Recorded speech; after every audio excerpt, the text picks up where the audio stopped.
is Even. I go to St. Andrews International Primary School.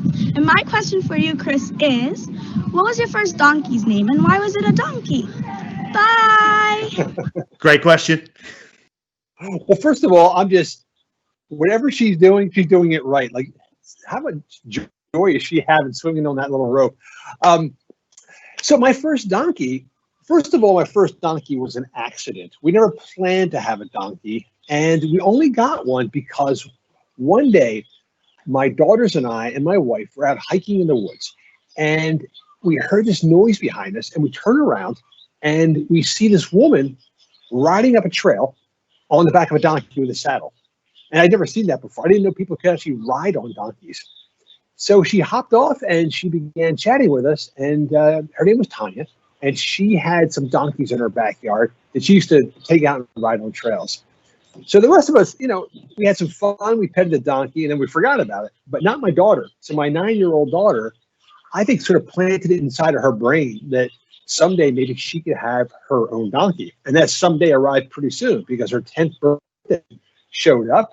We said, "Hey, Sophie, what do you want for your birthday?" And she says, "A donkey." And I kind of figured out why, because if you look at horses, horses are kind of huge, but donkeys, as you can see, are kind of like kid size. They're like little miniature horses. So, at first we thought, this is a ridiculous idea. But then the idea started to kind of play around in our brains, and we realized that we live on a little farm out in rural Pennsylvania. Maybe we can get a donkey. We asked around, and we found out there was actually a donkey locked in a stall. The owner was a hoarder who kept animals locked up and wouldn't let them outside. And we went to him, and basically we persuaded this hoarder to let us have that donkey. And we named that donkey Sherman. And we picked that name because the Sherman brothers were the guys who wrote all of the songs for Mary Poppins, all those really cool, inspiring, uplifting songs. And we thought, you know what? Whoever these guys are, these Sherman brothers, they seem to bring joy into people's lives. This donkey is bringing joy into our lives. He became Sherman. Well, that's a good starting question. And you're absolutely right. The energy of that swing, I wish I was kind of like that and jumping around and doing that. So really amazing stuff. Let's talk a bit about your own journey. So we've got somebody going from runner to running with donkeys. Okay. So what made you take on these challenges from sort of extreme running and to actually getting to being running with donkeys? So you got the donkey, but who does this sort of stuff? So you skipped the first step, which was non-runner. I was not a runner when all these adventures started. I was a guy who was constantly told to not be a runner. Just like you were saying, Mr. Shaw, that you had a teacher tell you, you're a terrible drawer, right? You're not good at art. And it kind of kills your inspiration and momentum. I was kind of the same way. I mean, if I stood up right now, you'd realize I am like the size of a Disney character. I'm roughly the dimensions of Shrek. And so whenever I would try to run, I felt slow. I didn't feel good at it. And I was always getting injured. And I would go to see doctors and they would say, well, of course you're hurt. Look at the size of you. You're the size of a refrigerator. Like, guys your size shouldn't run. And I believed them. And then one day I heard about a group in Mexico called the Tarahumara. And this is an indigenous culture where guys my size and bigger, men, women, kids, old people almost Captain Tom's age, are out running. And I thought, all right, if these guys are doing it, why can't I? And that's usually all it takes in life, right? If you see one other person who's like you and they're doing what you want to do, it shows you, why not?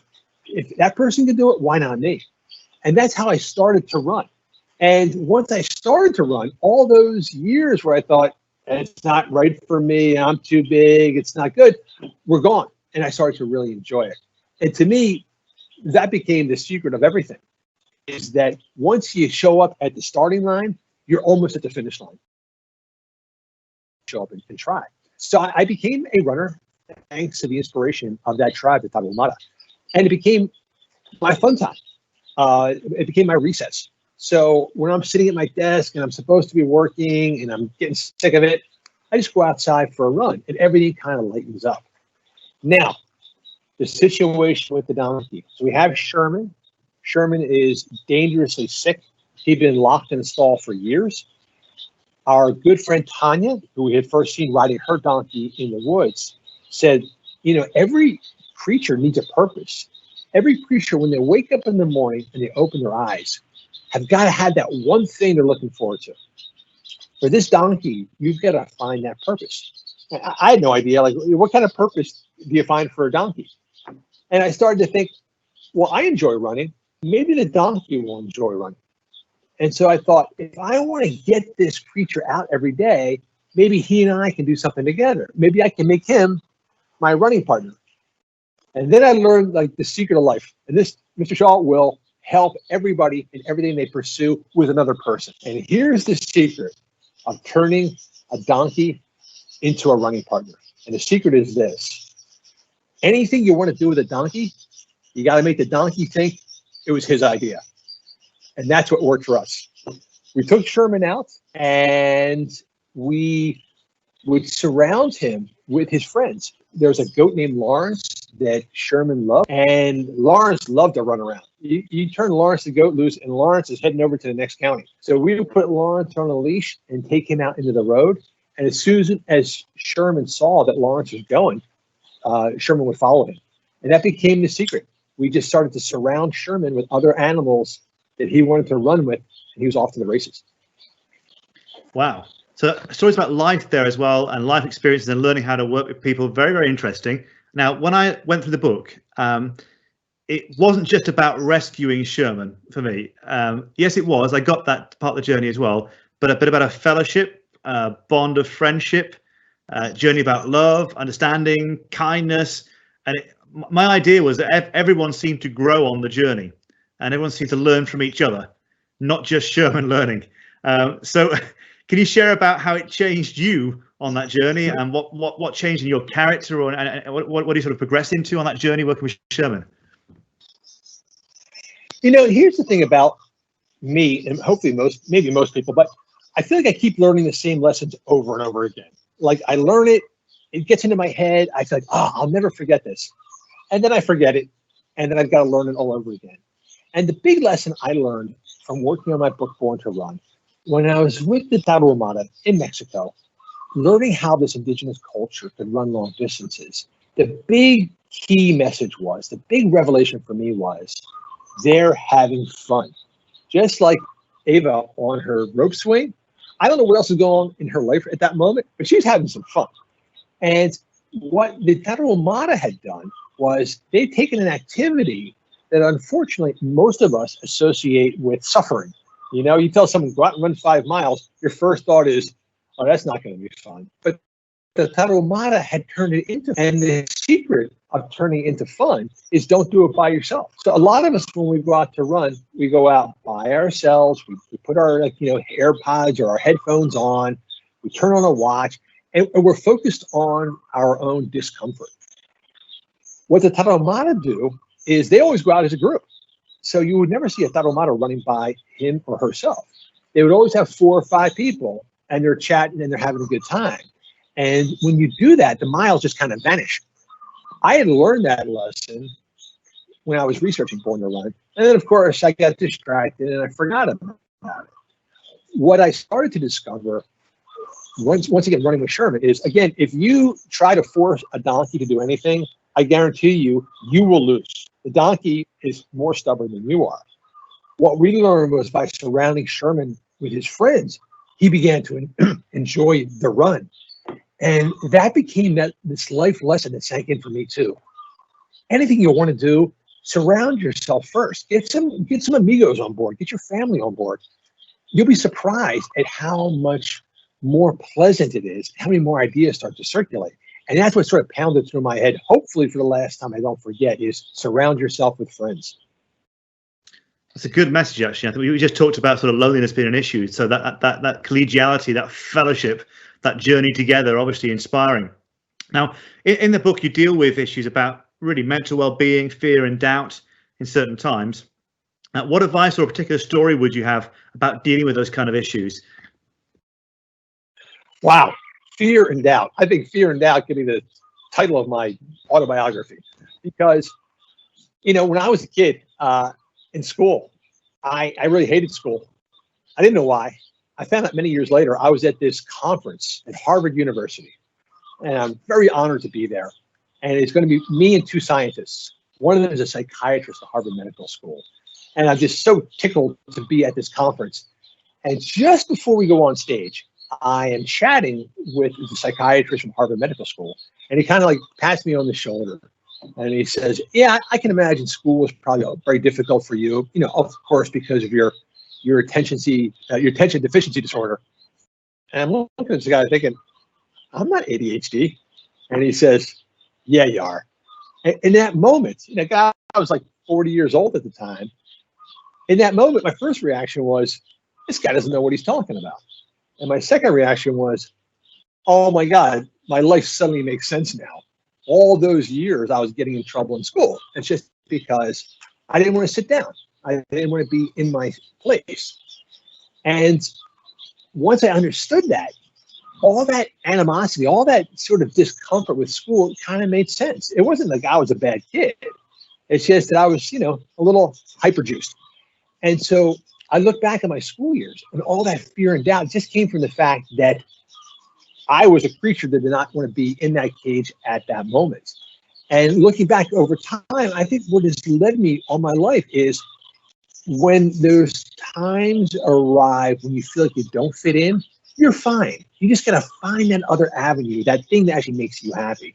And what got me through school was because I couldn't sit down, I kind of self-medicated. I self-medicated by reading. I would take books that I liked, like Watership Down or The Once and Future King, and I would get multiple copies. I would go to the library and get 4 copies of the same book because I would read it under my desk. And when I got caught, the teacher would take it away and I just pull out the next one and just pick up where I left off.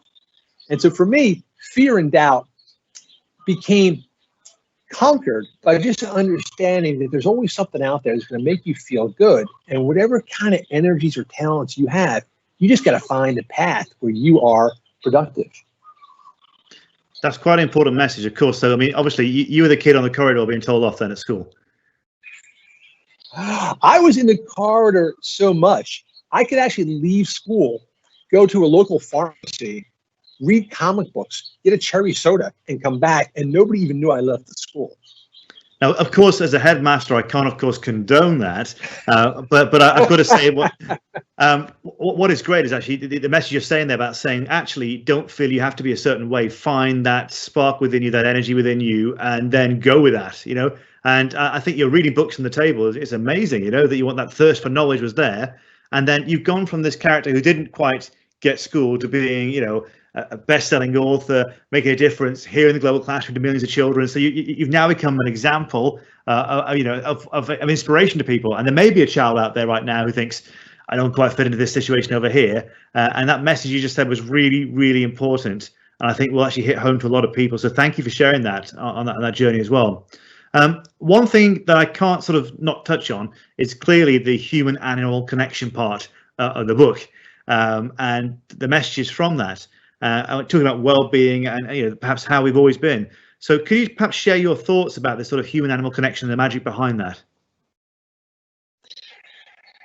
This was, again, a surprise to me. I grew up in the city. I grew up in the city of Philadelphia. I worked overseas in Portugal and in Spain and in Africa. I was never in a rural environment before. I had never been on a farm until we moved to one in Lancaster, Pennsylvania. Almost all of our neighbors there are Amish farmers, and they all have this great communion with their animals. That was my first introduction to working with animals. What I found is you develop such patience and affection that it starts to infiltrate your entire life. What happened with us was kind of a strange COVID story. Where we lived was so remote and so rural. We were about 50 kilometers away from the nearest hospital. All of our neighbors are Amish. They don't drive cars. They don't have telephones. And so we became very concerned during the pandemic that if something should happen in our area, we would be completely isolated.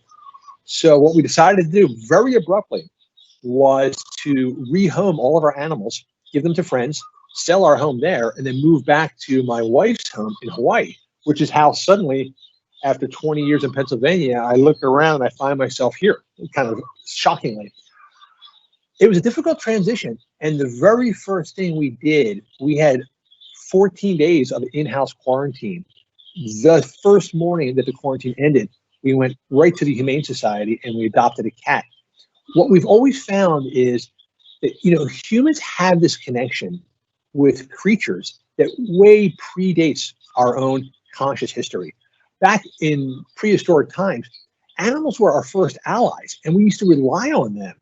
Cats and dogs, these feral creatures that we domesticated, we used to rely on them as our early warning systems, as our defenses, as our hunting partners. Animals have much sharper hearing and vision and smell than we have. So if you adopted a cat back in the Stone Age, when you were living in a cave, if that cat got nervous, you knew that something was out there. And also, if that cat was calm and sleeping, you knew that all was well in your environment, in your perimeter, and you could rest. And I believe that still exists today with us, our connection with animals. There's something to be gained from also getting outside of yourself, your own concerns and worries, and focusing on another creature that can't speak to you. That's really interesting. That sort of deep connection there, deeper than just, going back generations, it really is. And I think in some ways you're right. Maybe we've lost that connection. I mean, to get back to that, I think will enhance our well-being into a more natural state of how we operate as well. So really, really, thanks for sharing that. I want to try and bring in people now from Gibraltar. I've got something called JJ, who wants to ask you a question a bit about your strength and resilience, I think. So let's try and pull up in a second, JJ. Now, JJ's in Gibraltar. He's got a question for you. I think he's looking pretty smart on that side of it. Let's hear from him. My name is JJ, and I'm from Park School, Gibraltar. Hi, Chris.